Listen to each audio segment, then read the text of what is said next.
Hello students, आज हम लोग ऐसे प्रश्न देखेंगे मेंस्ट्रुएशन के जिन प्रश्नों में 90% स्टूडेंट फेल हो जाते हैं या उनको सही टाइम पे एग्जाम पे नहीं कर पाते हैं। तो चलिए शुरू करते हैं। आज का हमारा पहला क्वेश्चन कह रहा है कि आयताकार एक rectangular iron sheet has a circular portion of maximum area cut from it.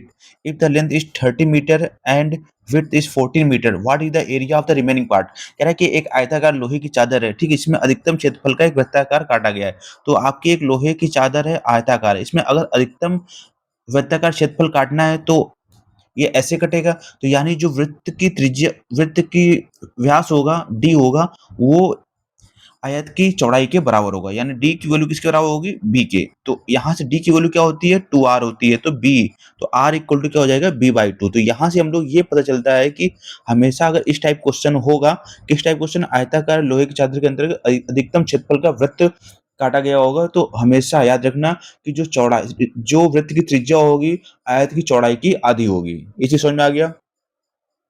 तो कह रहा है वृत्ताकार भाग काट लिया गया है, तो शेष भाग का क्षेत्रफल कितना होगा? तो शेष भाग का क्षेत्रफल क्या होगा? शेष भाग तो आपका यही होगा, ये पार्ट। तो हम लोग क्या करेंगे, टोटल आयत के एरिया में से सर्कल के एरिया घटा देंगे। तो पहले हम लोग क्या करते हैं, आयत का एरिया फाइंड करते हैं। तो रेक्टेंगल का एरिया क्या होता है? L इंटू बी, यानी लंबाई गुणे चौड़ाई। तो लंबाई कितनी है? 30 है, और चौड़ाई कितनी है? 14 है, ठीक है। तो 14 तो ये 42, 420 हो गया। अब जब बात आती है वृत्त के क्षेत्रफल निकालने की, तो वृत्त का क्षेत्रफल होता है a equal to pi r square. तो देखो पाई की वैल्यू हमको पता है कितनी होती है? 22/7। अब जो रेडियस है वो कितना है हमारा?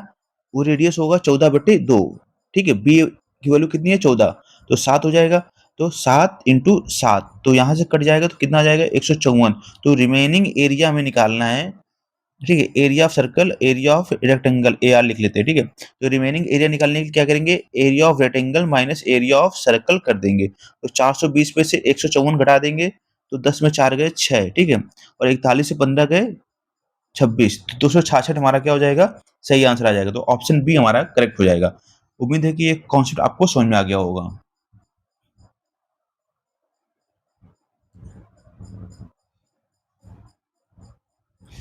चलो अगला क्वेश्चन देखते हैं। देखो क्वेश्चन नंबर सेकंड क्या कह रहा है कि 40 मीटर लंबे और 28 मीटर चौड़े आयताकार पार्क में अधिकतम क्षेत्रफल का वृत्ताकार चबूतरा बनाया गया है। तो चबूतरे को छोड़कर पार्क का क्षेत्रफल क्या होगा?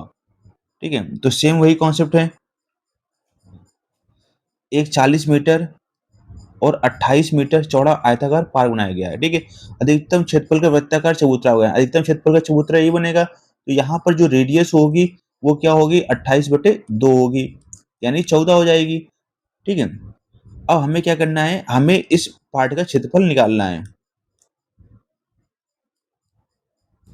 तो हम लोग पहले क्या करेंगे, आयत का क्षेत्रफल निकाल लेंगे। तो 40 गुणे 28, तो 28 चौको कितना होगा? 28 चौको 112, 1120 हो जाएगा। फिर हम लोग एरिया ऑफ सर्कल निकाल लेंगे। तो पाई आर स्क्वायर होता है। तो पाई की वैल्यू 22/7 इंटू आर की वैल्यू 14 गुणे 14, तो 7 दूनी 14, ठीक है। तो 22 दूनी 44 गुणे 14, तो 14 चौको 56, 14 चौको 56, 5 61, 616। तो रिमेनिंग एरिया निकालने के लिए क्या करेंगे, 1120 में 616 घटा देंगे। तो 10 में 6 गए 4, ठीक है। और एक में गया 0, 11 में 6 गए 5, तो 504 हमारा एग्जैक्ट आंसर हो जाएगा स्क्वायर मीटर।